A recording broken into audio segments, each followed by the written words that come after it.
Hello everyone. Today I'm going to discuss how Joseon Korea failed to modernize or westernize. As you will see, there are over 100 slides and they are detailed and text-based. So I will focus on some key points. For details, you can read the slides.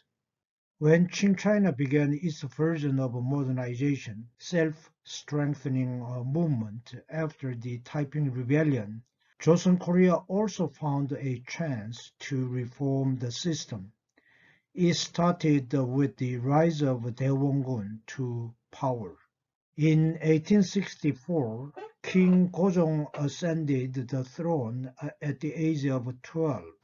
Yi Ha-eung, the new king's father, became Daewongun, or the Lord of the Great Court, and ruled Joseon with an iron fist in his son's name until he was forced to retire by the king's consort, Queen Min, and her clan in 1873. Having endured the humiliation and weakening of the monarchical power by the royal in-laws, all Yi Ha-eung had in mind was the strengthening of the royal power, the dignity of the royal house, and increasing the state revenues. At the time when foreign powers were threatening the survival and integrity of the country, he turned a virtual blind eye to the external threats. He acted as if he could stave off the foreign threats as long as he kept the country secluded. Therefore, his so-called reforms were limited to the patchwork of amending here and there of the dynastic system. He paid no attention to modernizing the country. Joseon Korea lost what little valuable time was left to modernize. To strengthen the monarchical power, he first weakened the royal in-laws, and he abolished Bibyeonsa, the power center of royal in-law government, and replaced high-level officials from royal in-law families, particularly the Andong-Kim clan, with an equal number of members from the four main factions. He also weakened the Yangban. Most important of all, he targeted the Sewon, or private academies, which had been the stronghold of the Yangban literati. At the time, Sewon possessed vast farmlands and slaves, which were exempt from taxation and corvée labor, ravaging economic foundation of the state.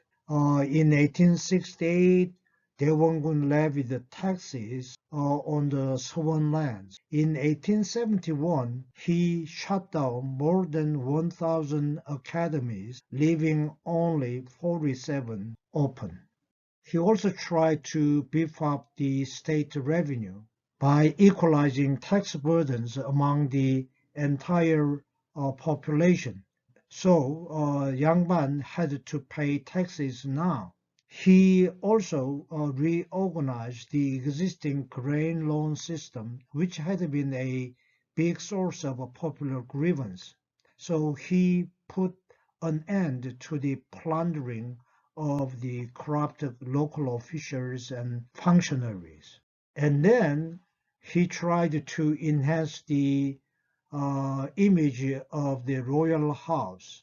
So he ordered a lavish reconstruction of Gyeongbok Palace, which was then a mere ruin since its destruction during the Japanese invasion of the 1590s. To meet the huge costs incurred, he levied a special land surtax on all landowners, including Yangban, of course, and charged a gate tax on goods transported in and out of the four gates of Seoul. He also forcibly extracted contributions in the name of wonnapjeon, or voluntarily offered coins. Moreover, he minted a special currency with a face value far above its intrinsic worth, causing a considerable inflation. Despite some economic confusion, overall his reforms were favorably accepted by general population. And this popular support enabled him to circumvent the difficult situation brought about by the French and U.S. invasions. However, Daewongun's suppression of the Yangban privilege incurred the wrath of the Confucian literati, and it proved ultimately one of the main factors that caused his downfall when Queen Min allied with the angry Confucian scholars to oust him from power. Joseon Korea from the start had adopted an isolationist policy to seclude the country from outside. Since the mid-19th century, Western vessels made frequent appearances in the Korean waters. Daewongun was determined to continue traditional isolationist policy. But the country could not maintain its isolation. In 1866, there was the French attack on the Ganghwa Island. This French invasion was called the Western Disturbance of 1866. The French invasion was caused by a persecution of Catholics in Korea. Catholicism was first introduced into Korea in the early 17th century, and some curious Confucian scholars began to study Catholicism as a part of Western civilization. So it was called Western learning at the time. First conversions took place indigenously without outside proselytization. And by the end of 18th century, there were about 30,000 converts. The converts were mostly the underprivileged classes and groups who were attracted by its teaching of equality. From early on, Catholicism was declared a heresy, but tacitly tolerated for some time. But in the midst of factional strife, there were intermittent persecutions, and there had been persecutions before 1866, but the 1866 persecution was the largest, and 12 French priests were killed in the course. And this killing of French priests provided a cause of war for the French. When word of the French deaths leaked out, French authorities in China concluded that punitive action had to be taken. And in September 1866, Admiral Pierre Roux, commander of the French Asiatic Squadron, came to Joseon with 3 ships, steamed up the Han River, and reconnoitered within sight of Seoul. The next month, he again appeared in the Korean waters, this time with a flotilla of 7 warships and about 1,000 troops. The French demanded that the Joseon government both severely punish the murderers of the French priests and enter into a trade treaty with France. These demands were ignored by Daewongun. A French detachment then landed on Ganghwa island, seizing the administrative center of the island, pillaging it, and carrying away weapons, gold, and silver equivalent to some 200,000 contemporary francs, and more than 300 precious books from the French Royal Library. Another French force attempted to blockade the mouth of Han River, the gateway to the capital, was beaten back at the Mansusan fortress on the mainland just opposite Ganghwa Island. Also, a French landing party sent to attack the Jeongjoksan fortress on the island was repulsed. Following these setbacks, the French squadron withdrew without accomplishing its mission. This engagement with the French, called the Byongin-Yangyo or Western Disturbance of 1866, resulted in a Joseon victory and reinforced not only the Koreans' fear of outsiders, but Daewongun's determination to maintain a foreign policy of seclusion. And then there was another clash with the Western powers. This time it was a clash with the United States in 1871. The immediate cause of the clash was an incident that had taken place in 1866, General Sherman incident. In August 1866, an American merchant ship, General Sherman, ascended the Daedong River to the provincial capital of Pyongyang and asked permission to trade. Local officials refused to enter into trade talks and demanded the ship's departure. A Korean official was then taken hostage aboard the ship, and its crew members fired guns at enraged Korean officials and civilians. The crew then came ashore, plundered the town, and killed 7 Koreans.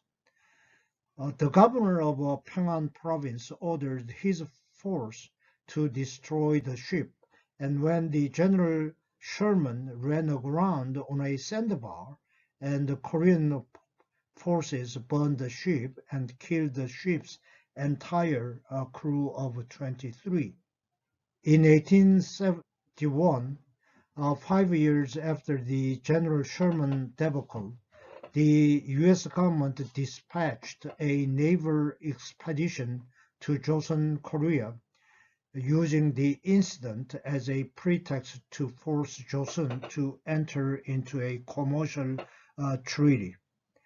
Basically, the U.S. forces were using the same tactic they used in opening Japan in 1853-1854. The Americans made a show of force with 5 naval ships and more than 1,200 troops.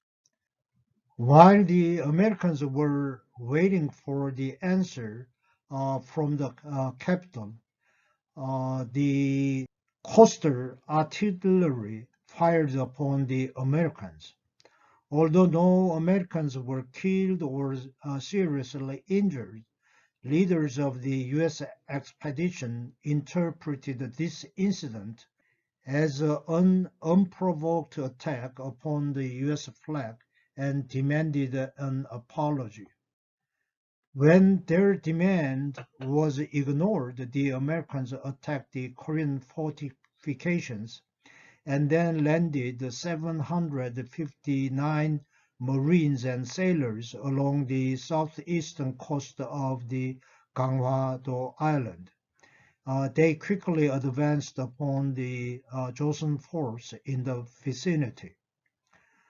Although the Joseon defenders fought courageously, the Chojijin and Gwanseongjin force fell, and more than 240 Joseon soldiers, including their commander, were killed.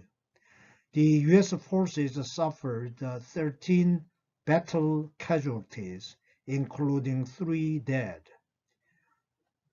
Because of the Koreans' determined defensive action, the Americans withdrew in June, with both sides claiming a victory. This incident, called the Sinmin-Yangmyo or Western Disturbance of 1871, provided another impetus for Daewongun to continue his closed-door policy in foreign relations.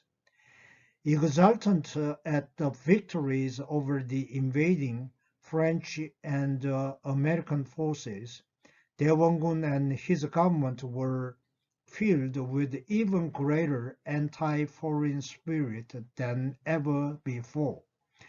Daewongun had stone tablets erected throughout the country declaring, quote, "The Western barbarians invade. Not fighting is appeasing. To argue appeasing is to sell out the nation," unquote. But Korea could not maintain its isolation forever. The day of reckoning came when Japanese came. Before the opening of Korea came downfall of Daewongun. As I explained, Daewongun alienated the Confucian literati, and King Gojong's consort, Queen Min, allied with Daewongun's political enemies, including the Confucian scholars, whom he had so antagonized. And by late 1873, she mobilized enough influence to oust Daewongun from power. When the Confucian scholar Cheoksa submitted a memorial urging Gojong to rule in his own rights in October 1873, Queen Min seized the opportunity to force her father-in-law's retirement as regent. Daewongun's departure led to Joseon's abandonment of its rigid isolation policy. When King Gojong began to rule in his own right in December 1873, he initiated a more moderate policy toward the outside world. King Gojong was inclined toward the limited opening of his country to foreign trade based on the idea of Ganghwa or Enlightenment. Japan was the first nation to pressure Joseon to reconsider its isolationist policy. Perhaps recalling their own experiences at the hands of Commodore Matthew Perry in 1853 to 1854, Japanese government dispatched a naval squadron to Joseon to force the country to enter into a new relationship with Japan. In September 1875, in a deliberate effort to confront Joseon, the Japanese warship Unyo-maru sailed to Korean waters off Ganghwa Island under the cloak of surveying Korean coastlines. The ship was promptly fired upon, by Joseon defenders at Ganghwa Island. As planned, the Japanese government strongly protested that Joseon had made an unprovoked attack on a Japanese ship engaged in a peaceful mission, when in fact the true intent was to create a disturbance. In the ensuing period, the Unyo Maru destroyed the Chojijin fort, and a Japanese detachment occupied the nearby Yeongjong-jin fort, killing 35 Korean defenders and taking 16 prisoners before withdrawing. In late January 1876, using the Unyo-maru incident as a pretext, Japan dispatched a minister plenipotentiary, Kuroda Kiyodaka, along with 5 warships and some 400 troops to Joseon. Kuroda landed on Ganghwa Island and demanded that Joseon enter into treaty negotiations with Japan. The result was the Treaty of Ganghwa, or the Friendship Treaty of 1876. Following a textbook display of gunboat diplomacy, the Japanese succeeded in opening Joseon's doors to their country. Perhaps the most important provision in the Treaty of Ganghwa was Article 1, which stated that Joseon, as an independent state, enjoys the same sovereign rights as Japan does. The Japanese insisted on this article in the treaty because it meant that as an independent state, Joseon was no longer subject to China's traditional suzerainty claims. The 12-article treaty opened up 3 Joseon ports, including Busan, to Japanese trade. The designation of 2 other ports was left to Japan's discretion. The 2 ports later opened were Wonsan on the east coast in 1880 and Incheon on the west coast in 1883. The treaty also granted the Japanese the right of extraterritoriality, which ironically Japan tried to remove from their own treaties with the Western powers. The Treaty of Ganghwa caused considerable concern in China, but in the late 1870s, China, because of its own serious problems, could not afford to thwart Japanese designs in Joseon. To get out of this dilemma, Li Hongzhang, who was in charge of China's foreign policy at the time, decided to offset Japan's growing influence in Joseon by bringing in the United States. United States once again showed an interest in entering into treaty negotiations with Joseon. Li Hongzhang encouraged Joseon to enter into treaty talks with the Commodore Robert Schufelt in Tianjin, China, in April and May 1882, and produced a diplomatic agreement between Joseon and the United States. The treaty, titled the Treaty of Peace, Amity, and Commerce and Navigation between the United States of America and the Kingdom of Korea, was formally signed in Incheon in May 1882 by Schufelt and Joseon's 2 senior officials. The document provided for the protection of shipwrecked American sailors, the securing of coal supplies for U.S. vessels entering Joseon, trading rights in selected Joseon ports, and the exchange of diplomatic representatives. It also granted Americans extraterritorial rights and most favored nation status in Joseon. In return for these benefits, U.S. agreed not to import opium or arms into Joseon. The 14-article treaty was a typical 19th century settlement in which a nation of superior power dictated the terms. Worth mentioning is the second paragraph in Article 1.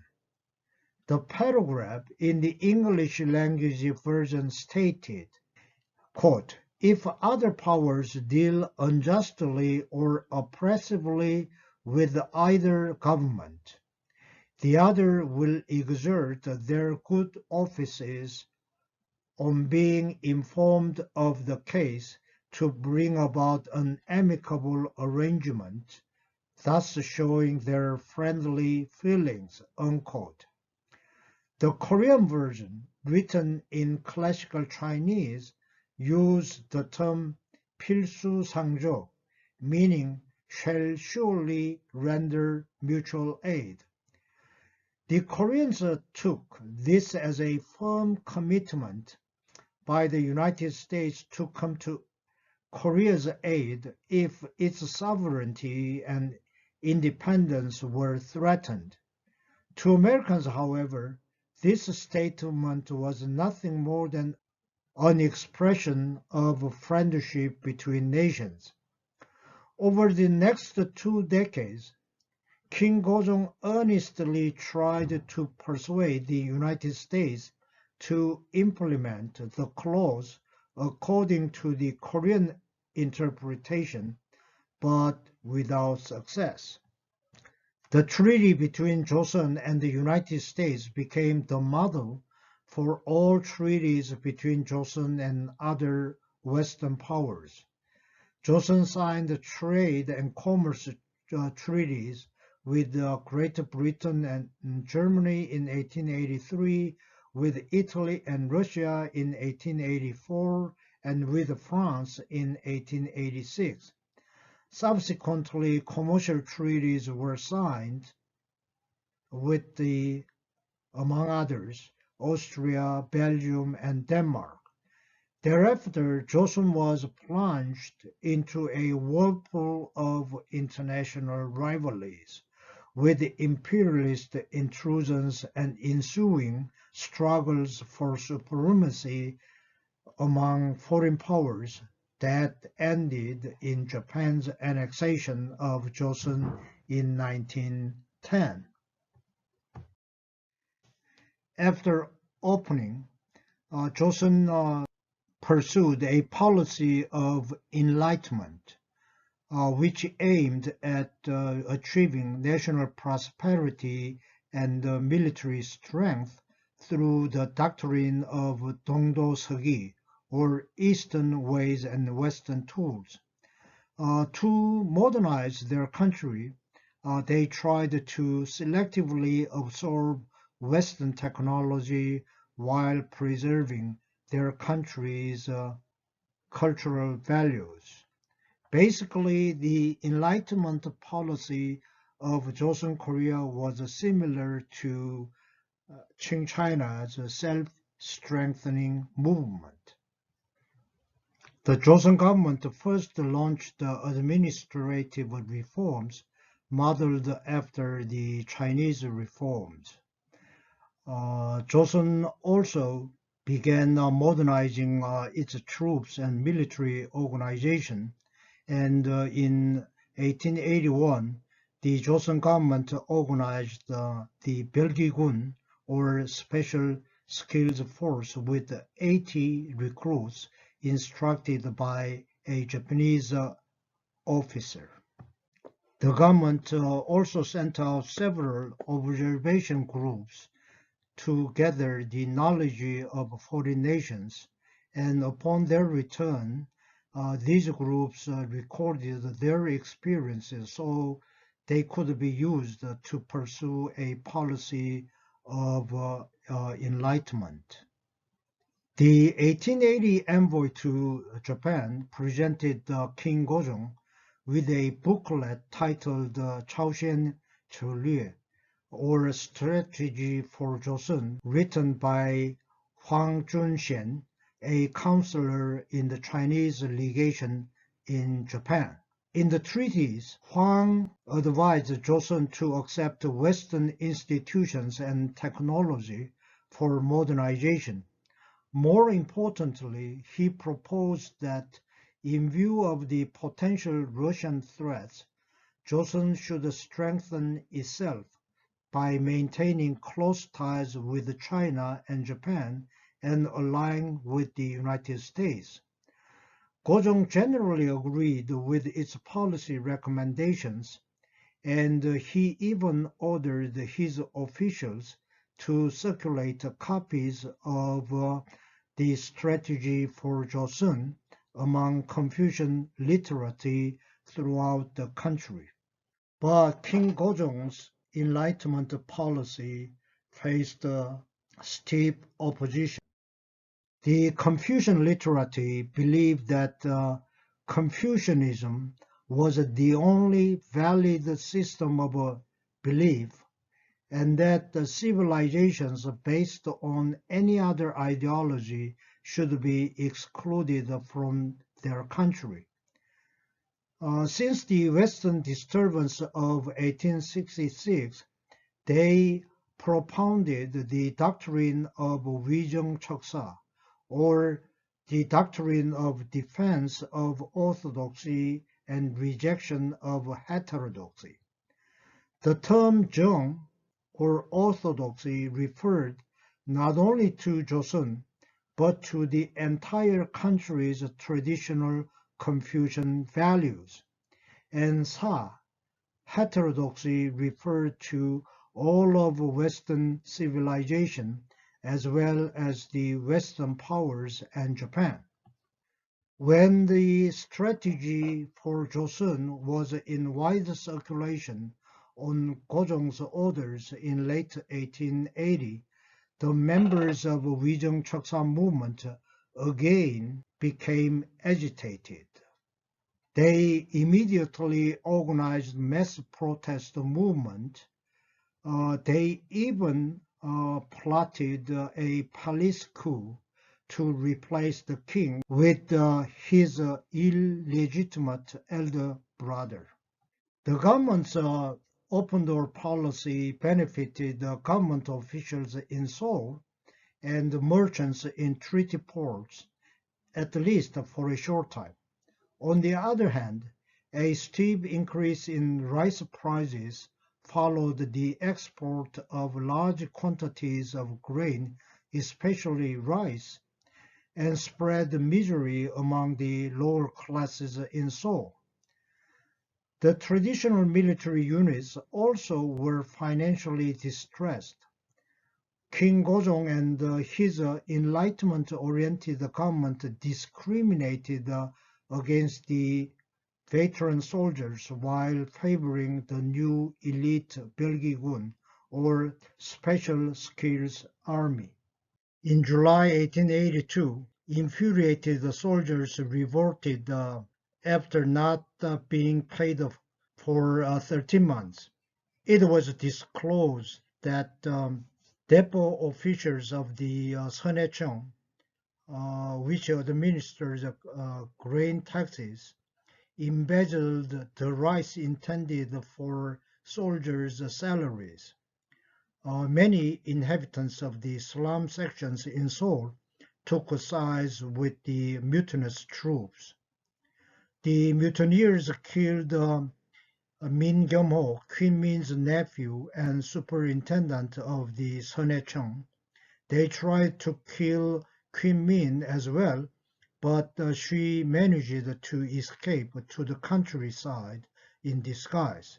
The mutineers also murdered the Japanese training officer of the Special Skills Army and burnt down the Japanese legation building to ground. The Japanese minister barely escaped to Japan, but it had repercussions. In August, Japanese minister returned to Joseon with 1,500 troops and 4 warships, and the panicked Joseon government concluded the Treaty of Ganghwa with Japan. By its terms, the Joseon government was forced to punish the leaders of the mutiny within 20 days, pay the families of Japanese victims 50,000 yen, and the Japanese government 500,000 yen for damages. The mutiny had another serious repercussion. In early August 1882, the Joseon government asked China to send troops to resolve the chaos it faced. So it gave China the opportunity to reclaim its sovereignty over Joseon, which Japan had usurped. On August 10, a Chinese force of 4,500 men and 3 warships arrived at Incheon, and soon after, Chinese troops entered Seoul, and they remained there. And King Gojong could not appoint his diplomats without the approval of the Chinese commander Yuan Shikai. In October 1882, Qing China and Joseon Korea concluded a convention for the maritime and overland trade of merchants of Joseon and Qing China. The convention stipulated that Joseon was a dependency of China and granted Chinese merchants the right to conduct overland and maritime business freely within Joseon. Obviously, with the mutiny of the troops, the influence of the Enlightenment Faction declined in the court. So regain their influence, the Enlightenment attempted a coup, but it failed miserably. After the soldiers' mutiny of 1882, the conservatives, called the Sadedang, or serving the Great Party, wanted to maintain power with China's help. The conservatives favored gradual changes based on the Chinese model. They were opposed by Ganghwa, or the Enlightenment Party, comprised of younger officials. These progressives looked to Japan to learn from the Meiji government's rapid reform program. The progressives were kept from vital offices, and they were unable to advance their reform ideas. So they were ready to seize power by all means, and they attempted a coup d'etat in 1884. With the help of a Japanese minister, the coup appeared successful at first. After the coup, the Enlightenment Party members formed a new government and formulated a program of reform. A drastic 14-point reform proposal urged an end to Joseon's tributary relationship with China, the abolition of ruling class privilege, and the establishment of equal rights for all, the reorganization of the government as a virtually constitutional monarchy, the revision of land tax laws, cancellation of the grain loan system, the unification of all internal fiscal administrations under the jurisdiction of the Ministry of Finance, the suppression of privileged merchants, and the development of free commerce and trade, the creation of a modern police system, and severe punishment of corrupt officials. Despite all its good intentions, however, the new government totally failed. It lasted only a few days. The Ganghwa, the Enlightenment Party, was supported by no more than 140 Japanese troops facing at least 1,500 Chinese forces in Seoul. Even before the reform measures were made public, Chinese troops attacked and defeated the Japanese forces and restored the power to the Sadedang, pro-Chinese party. The surviving coup makers escaped to Japan along with the Japanese minister. After the abortive coup, King Gojong avoided the reform measures proposed by the Enlightenment Party and sent an envoy to Japan protesting its cooperation in the coup and demanding repatriation of the conspirators. Japan demanded reparation for damages, and in January 1885, in a show of force, Japan dispatched 2 battalions and 7 warships to Joseon. Confronted with Japanese saber-rattling, in January 1885, the Joseon government concluded the Treaty of Hanseong. By its terms, Joseon indemnified the Japanese victims and paid 100,000 yen to Japan for damages to the Japanese legation. To overcome his country's disadvantageous position in Joseon after the abortive coup, the Japanese Prime Minister Ito Hirobumi visited China to discuss the matter with his Chinese counterpart Li Hongzhang, and succeeded in concluding the Convention of Tianjin in May 1885. The 2 countries pledged to withdraw their troops from Joseon within 4 months, and they agreed to give a prior notification to the other party in case troops were to be sent to Joseon in the future. China and Japan withdrew their troops from Joseon, leaving behind a precarious balance of power in Joseon between Qing China and Meiji Japan. Meanwhile, Yuan Sky remained in Seoul and continued to intervene in Joseon politics. Japan, on the other hand, in a tactical retreat, abided by any suitable opportunity for future encroachment. As I explained, Joseon Korea set up relations with many Western powers.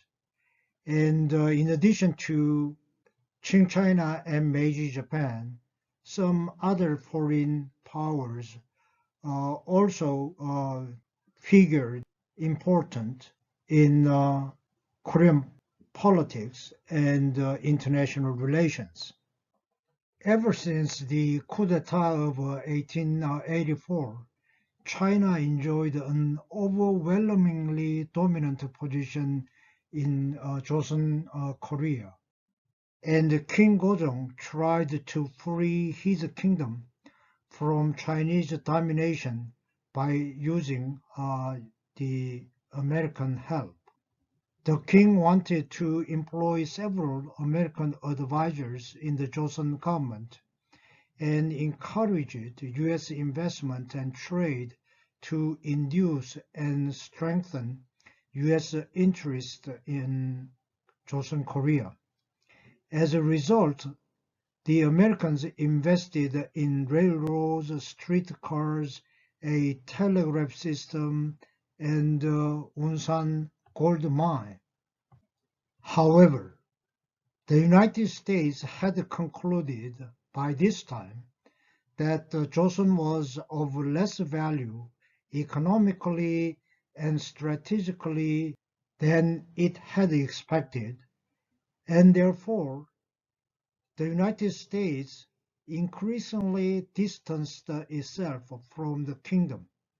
As the result, despite Gozong's strong desire for more American involvement, the United States turned him down, although it formally supported Joseon Korea's independence.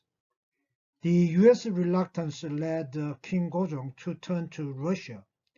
Russia took a great interest in making inroads into Korea, particularly to secure an ice-free port. After signing a Treaty of Friendship and Commerce in 1884, Karl Weber was sent to Joseon as a Russian minister. An able diplomat, Weber frequently visited the court to foster a pro-Russian faction in the government. Responding to Russian efforts, a pro-Russian clique emerged among those who resented China's excessive interference in internal affairs.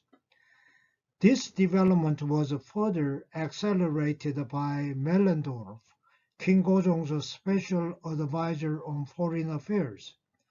He was appointed on Li Hongzhang's recommendation as a vice minister of the Foreign Office and inspector of Korea's customs service.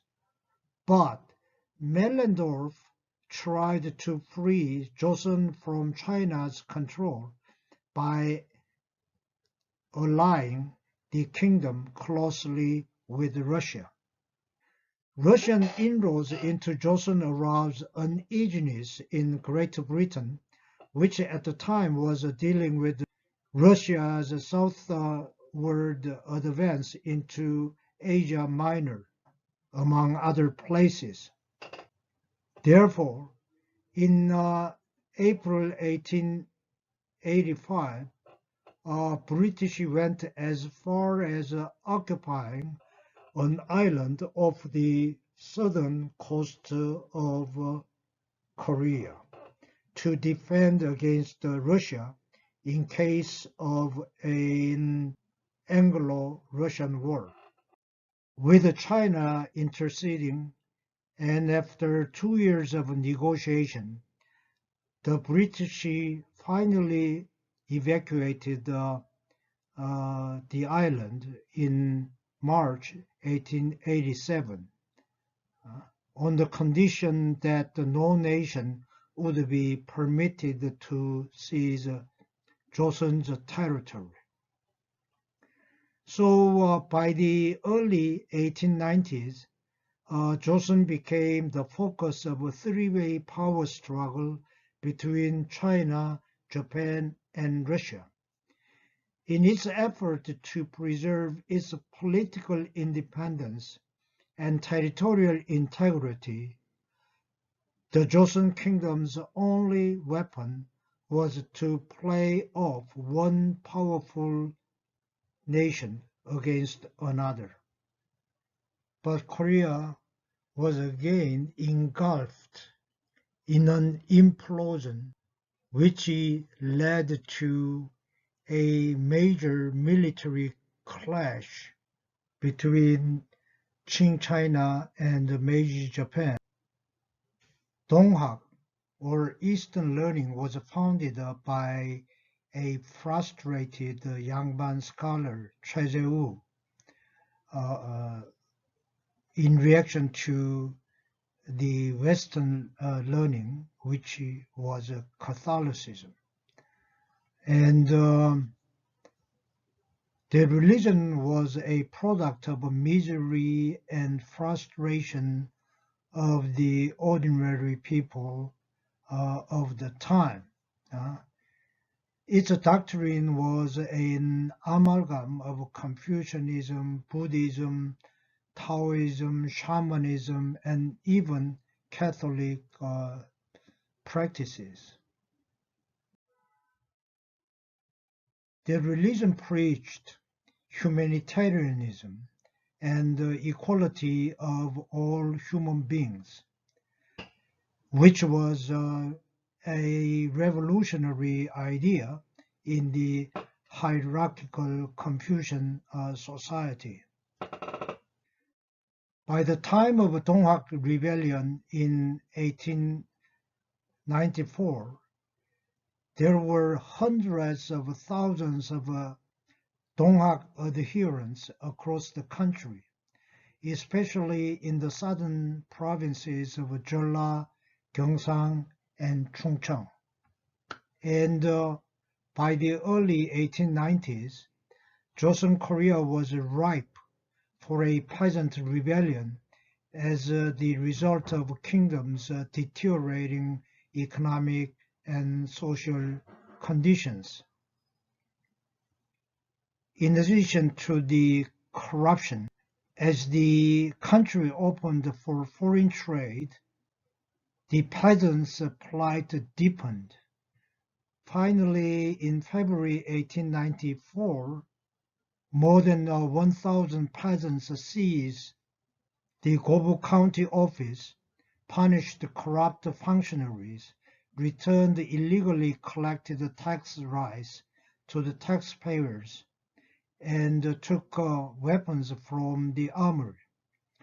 After occupying the town of Gobu, the peasant forces called upon the government to punish Jo Byung-gap, the county head, for his abuses and block the inroads of Japanese merchants into Joseon market.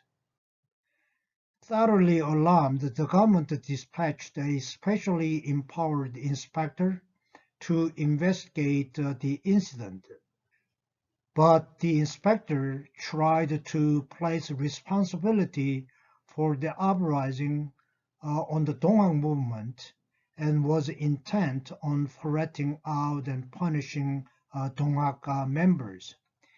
Enraged by this betrayal, the peasants in April 1894 rose in rebellion armed with bamboo spears and cudgels, declaring they would drive out Japan, the West, and the privileged few, and provide for the people's welfare.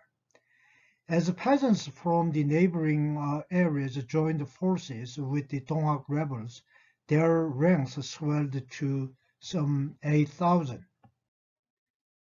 This rebellion eventually led to the clash between Qing China and Meiji Japan. When the government forces sent to repress the rebellion were routed, the Joseon government panicked and asked the Chinese government for military support. China responded immediately. Within a month, 3,000 men were dispatched to Joseon, an action reported to Japan in accordance with the terms of the Convention of Tianjin. Under the pretext of protecting its citizens residing in Joseon, Japan sent 7 warships and 7,000 troops to the country, occupying Seoul, Incheon, and Central Region. Donghak rebels were easily defeated by the Japanese forces, but Chinese and Japanese troops remained in Korea even after the Donghak rebels were dispersed. The Sino-Japanese War began with a preemptive attack by Japanese warships against a Chinese troop convoy bringing reinforcements to Joseon in July 1895. At the same time, fighting also broke out on land. The Japanese won victories on land and sea. The Japanese penetrated southern Manchuria, occupying Liaodong Peninsula, as I explained in my last lecture. With Japanese forces in a position to advance on the capital of Beijing, China sued for peace in early 1895, and in April 1895, Japanese dictated Treaty of Shimonoseki was signed. The treaty specifically called upon China to recognize Joseon's complete independence. This meant that Joseon would be separated from its centuries-old tribute relationship with China and placed under Japan's wing. But as I explained last time, Russia, along with France and Germany, intervened, and Japan had to give up Liaodong Peninsula. And Japan believed its rightful due was snatched away by Russia and waited for an opportunity to pay back in kind, which indeed happened in Russo-Japanese War. The Donghak Rebellion provided an impetus for reforms. During and after Sino-Japanese War, Japan's position in Joseon was greatly enhanced. As the main obstacle, China, was removed, Japan had a pro-Japanese government installed, which enacted hundreds of reform bills. The reform program emphasized administrative and economic reforms. The power of the State Council was strengthened under a prime minister with two new ministries for foreign affairs and for agriculture and commerce added to the original six. The institution of office rank was modified on Japanese model. The traditional service examination system, Kwago, was abolished and replaced by Meiji Japan-style civil service examinations. To demonstrate that Joseon had eliminated the traditional suzerain-subject relationship with China, the government ceased using the Chinese era name. Economic reforms included placing all fiscal matters under the jurisdiction of a new Takjibu, or Ministry of Finance. A new currency system was also instituted based on the new silver standard. Japanese currency was permitted to circulate. Embargoes on rice exports were permanently banned, and the taxes and monthly salaries of government officials were paid in cash, not in kind. The social reforms of 1894 included, first of all, the termination of the traditional class status system that ended the class distinctions between Yangban and commoners. The system of slavery was abolished. Widows were allowed to remarry, and illegitimate sons now had the right to succeed their fathers. The reform of 1894 appeared to transform Joseon Korea into a Western-style modern nation.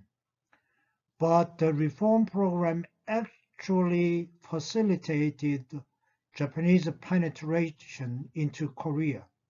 The currency reform, in particular, was a major instrument in furthering Japanese economic encroachments.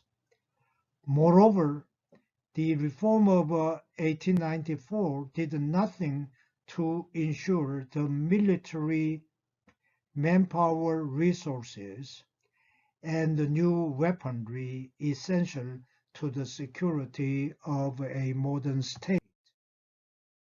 While Japanese influence was growing after 1894, on the side, Russian influence was also growing, which made a clash between Imperial Russia and Meiji Japan almost inevitable. The triple intervention of Russia, France, and Germany inclined King Gojong and Queen Min toward Russia. And in August 1895, men of the pro-Russian faction joined the cabinet and succeeded in transforming the pro-Japanese government into a pro-Russian government. The Japanese, who had already lost the Liaodong Peninsula to Russia, were now in danger of losing Korea altogether. That was one of the reasons behind the Japanese plot to assassinate Queen Min. In October 1895, Japanese thugs launched a surprise attack on Queen Min's residence, Gyeongbok Palace, and assassinated Queen Min. After this incident, King Gojong sought Russian protection. In February 1896, King Gojong secretly left the royal palace and moved to the Russian legation, where he remained as a guest for approximately a year. King Gojong obviously chose the lesser evil of the two evils, Russia over Japan. A new pro-Russian cabinet was formed with no trace of the pro-Japanese government.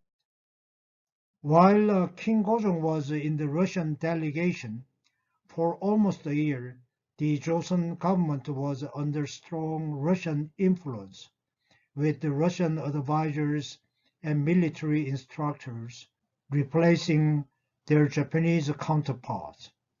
Economic concessions were first given to Russia and then to other powers. King's flight to the Russian delegation was generally condemned by Korean population, so King Gojong had to move back to Gyeongbok Palace in February 1897, and then feeling the need to enhance the kingdom's image, in October 1897, King Gojong proclaimed to the nation and the world the establishment of the 대한제국, or Great Han Empire. Outwardly, the new Korea assumed the form of an independent imperial state, but the Korean realities had not changed at all. Russian influence was still dominant, and the Western powers were busy wringing economic concessions from Joseon Korea. But in less than 10 years, Korea's fate was determined by an external development which was beyond its control. That incident was Russo-Japanese War. With both Russia and Japan seeking exclusive economic and military control in Joseon and Manchuria, a war between the two was almost inevitable. In preparing a war with Russia, Japan obviously had a lesson from the experience of triple intervention. In January 1902, Japan signed an alliance with Great Britain. Japan launched a surprise attack on the Russian naval forces at Port Arthur on the tip of the Liaodong Peninsula in February 1904, heralding the outbreak of the Russo-Japanese War. In a series of land and naval engagements, Japanese scored startling victories against Russia. The Japanese Navy destroyed the Russian Baltic Fleet at the Tsushima Strait in May 1905. Despite the victories, the financially and militarily overextended Japanese were poorly positioned to carry out a lengthy war. The war nearly bankrupted Japan. On the other hand, Russia could not continue the war. Popular discontent and revolutionary outbreaks were threatening the Russian Empire's very survival. With the US intervention, Japan and Russia signed a peace treaty, the Treaty of Portsmouth. As exemplified by Taft-Gatzara Memorandum, the United States by this time was prepared to sacrifice Korea's independence to strengthen its position in the Philippines. The United States was not alone. Great Britain also agreed to recognize Japan's special interests in Joseon. The Treaty of Portsmouth was signed in September 1905, officially ending the Russo-Japanese War. As a result, Japanese rights in Manchuria were extended to include the lease of Port Arthur and Darien and their adjacent territories, and the lease of Changchun Port Arthur Railroad with all its branches. The southern half of Sakhalin and all the islands adjacent to it, the so-called Kuril Islands, were also ceded to Japan. The most important terms in the treaty were Russia's acknowledgement that Japan possessed predominant political, military, and economic interests in Joseon Korea, and Russia's pledge not to prevent Japan from taking whatever actions it deemed necessary for the direction, protection, and supervision of Joseon Korea. So Japan finally succeeded in removing the last threat to its control of Joseon Korea. Now it was just a matter of time for Korea to be swallowed by Japan. And in 1905, Japan concluded a treaty with Joseon Korea, making Korea a protectorate of Japanese Empire. The treaty created the office of the Resident General and invested it with full authority over Korea's diplomacy and foreign affairs. So the treaty eliminated virtually all aspects of Korea's sovereignty.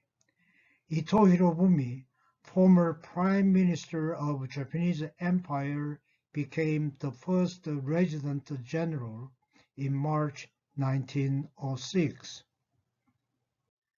The Treaty of 1905 triggered bitter anger and opposition from the Korean people in general, but none of these efforts could halt Japan's domination of Joseon. And there were abortive efforts to appeal to the international community on the part of Joseon Korea. One such effort was sending a representative to the Second World Peace Conference held in June 1907.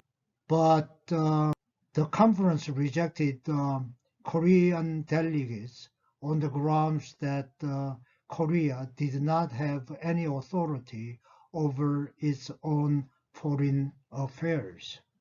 Using this incident as a pretext, Japan further strengthened its grip on Korea, forcing the recalcitrant Wijeong to abdicate in favor of his son.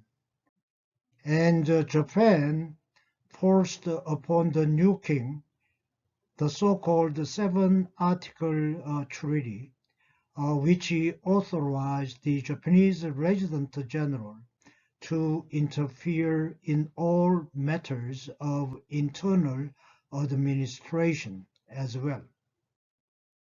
A week after the treaty was signed, Japan dissolved the entire remaining Korean army units, totaling 8,800 men, reducing Korea to a mere puppet. Courts, prisons, and the police also fell into Japanese hands. Finally, in August 1910, the annexation treaty was formally concluded between Joseon Korea and Imperial Japan. Joseon Korea became a colony of Japan. That's for today, and in my next lecture, I will discuss why Japan succeeded in its first try at modernization, while Qing China and Joseon Korea failed. See you next time.